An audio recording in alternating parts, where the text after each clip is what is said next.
Welcome to the Explainer. Today, we're going to unlock a concept that really ties the entire New Testament together. A single, powerful idea that gives context to everything, from the Gospels all the way to Revelation. So let's just dive right in. The New Testament, it's not just a random collection of letters and stories, right? It's a cohesive narrative, and it's built around one central, powerful theme. What if there was a master key that could help us open up its deepest meanings? Well, that master key is a concept called the New Covenant. And for the writers of the New Testament, this wasn't just another promise on a long list of promises.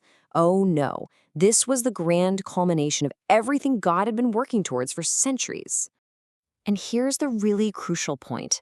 This new covenant, brought in by Jesus, is presented as the moment where all those older promises, the ones made to Abraham, to Moses, and to David, they all finally find their ultimate fulfillment. It's the grand finale they were all building towards. Now, there's a fascinating aspect to all this, a principle that theologians like to call already but not yet. Basically, it means the blessings of the covenant, amazing things like forgiveness and the presence of God's Spirit, they're available right now. But the complete, final fulfillment of every single promise, that's still to come. So what exactly makes this new covenant so revolutionary? Well, the Apostle Paul gives us this really powerful side-by-side comparison in his second letter to the church in Corinth. He just breaks the whole thing down. First, he contrasts the ministers. The Old Covenant had a legendary figurehead, Moses, right? The lawgiver.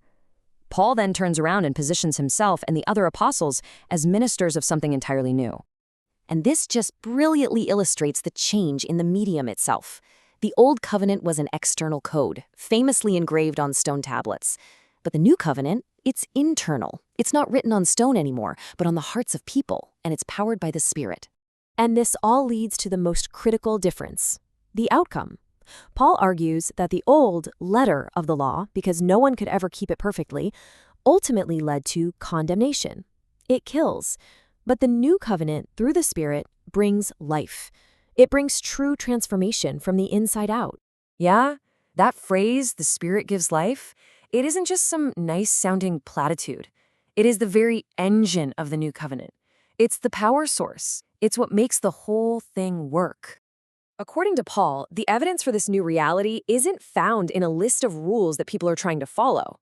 No, the real proof is the tangible, visible transformation in the lives of believers. He even calls it a letter from Christ for the whole world to see. And what's so crucial to understand here is that these promises of a new heart and internal law, they weren't just invented by Paul. He was pointing back to the direct fulfillment of prophecies made hundreds of years earlier by figures like Jeremiah and Ezekiel. Okay, so this brings us to a really fun part. Once you know what to look for, you start seeing the new covenant everywhere, even when the exact words aren't used. Its blessings are kind of like fingerprints, leaving clues all over the New Testament. See, the writers often don't even need to say because of the new covenant. They just assume their readers already get it. So instead, they just talk about its effects. Let's see if we can spot a few of these clues together. First clue. Whenever you read about Jews and Gentiles being brought together into one new family, like it talks about in Ephesians chapter 2, that's pure New Covenant language. It's totally based on the understanding that Christ has created a new, unified people of God, breaking down all those old dividing walls.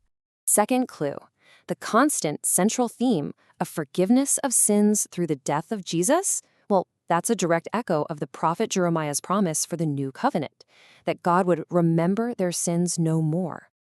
And third, every single time the Holy Spirit is mentioned as a gift, as a seal of ownership, a deposit or down payment on our future glory, or the power that produces love and joy, that is another massive clue. The gift of the Spirit is the signature blessing of the new covenant age. Now, this covenant structure, with its promised blessings for obedience and its warnings for disobedience, actually provides the very framework for the final book of the Bible, Revelation. Right from the very beginning, the book lays out a classic covenant pattern. It promises a blessing, but not just to those who read or hear the words. It's specifically for those who keep them, who take them to heart and actually obey. The entire book is then framed by this idea. It's like it has bookends. It starts with a blessing for obedience in chapter 1, and it ends with a very severe warning. a curse, really, for disobedience in chapter 22. This structure firmly places Revelation right in the context of a covenant relationship between God and his people. So when you grasp the new covenant, it really reframes the entire narrative. It shifts the focus away from just external rule following to an internal transformation of the heart, powered by the Spirit. It makes us look for evidence of faith not just in what people do, but in who they're becoming. And that leaves us with a pretty big question to think about, doesn't it? Thanks for watching.